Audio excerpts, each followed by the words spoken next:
When The Walking Dead first aired in 2010, the series initially focused on a man versus nature conflict, with humans battling zombies, or walkers. Over time, both the show and its spin-offs have expanded their conflicts to more complex struggles, often between warring factions of survivors. However, none of these spin-offs took the battle outside of the US until The Walking Dead, Daryl Dixon. In this spin-off, Daryl crashes in France and is thrust into the country's ongoing war between its people, spearheaded by an organization known as the Power of the Living. The rise of the Power of the Living. The Power of the Living, led by Madame Marion Jennett, has a single goal: to control France and its people. While the organization's origins are still shrouded in mystery, the show hints that it may have initially been formed with noble intentions. However, those ideals have since given way to corruption. The timeline of the conflict is pieced together throughout the first season, through conversations and speeches, suggesting that the Power of the Living initially sought to resist the elites who contributed to the apocalypse. There's a theory that the Power of the Living was involved in the assassination of scientists from La Biomedicine DDMI, who were trying to find a cure for the virus that created the walkers. This theory draws parallels between the motivations of a vigilante who killed the scientists and Jennett's rhetoric against the elites. Jennett's experiments and the irony of power. Jennett's rise to power has been accompanied by a series of walker experiments, which she hopes will help her create an army of stronger, controllable zombies. Ironically, Jennett's pursuit mirrors the mistakes of the scientists she blames for the apocalypse.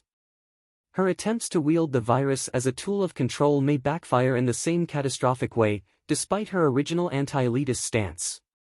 France's struggle for survival. Under Jennett's control, the Power of the Living has taken over Paris and continues to spread across France. Jennett promises the remaining survivors a new era of order and equality, even declaring the dawn of the Sixth Republic of France. However, Season 1 reveals that Jennett's promises are hollow.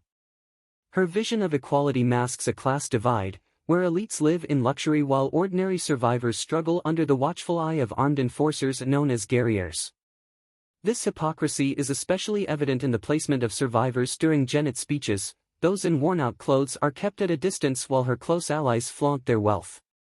The Power of the Living enforces its rule with propaganda, recruiting young boys into their ranks while instilling fear in survivors who oppose them. Daryl Dixon's role in the conflict. Daryl's arrival in France sparks a new phase in the country's ongoing war. Unintentionally, Daryl becomes the #1 enemy of the Power of the Living on 3 occasions. First, he disrupts a vital experiment by freeing test subjects during his capture in Maine. Next, he is falsely accused of killing Stephen Caudron's brother.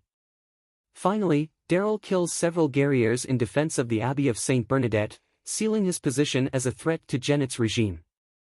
At the same time, Daryl's association with the Union of Hope, an opposing faction in France, further fuels Jennett's hostility. Laurent, a member of the Union, gains popularity, threatening Jennett's grip on power, leading her to declare war on the group. This declaration sets off a series of battles between the Union of Hope and the Power of the Living, with Daryl caught in the crossfire. What's next for Daryl Dixon? As the conflict continues to escalate, Jennett's hold on France may crumble in Season 2 of Daryl Dixon, especially if the Union of Hope continues to rise in influence. Season 1 is currently available for streaming on Netflix and AMC+, with Season 2 set to premiere on September 29, 2024, on AMC. In this gripping new chapter, Daryl's journey in France highlights the ongoing fight for survival and control in a post-apocalyptic world, where alliances and power struggles define the future.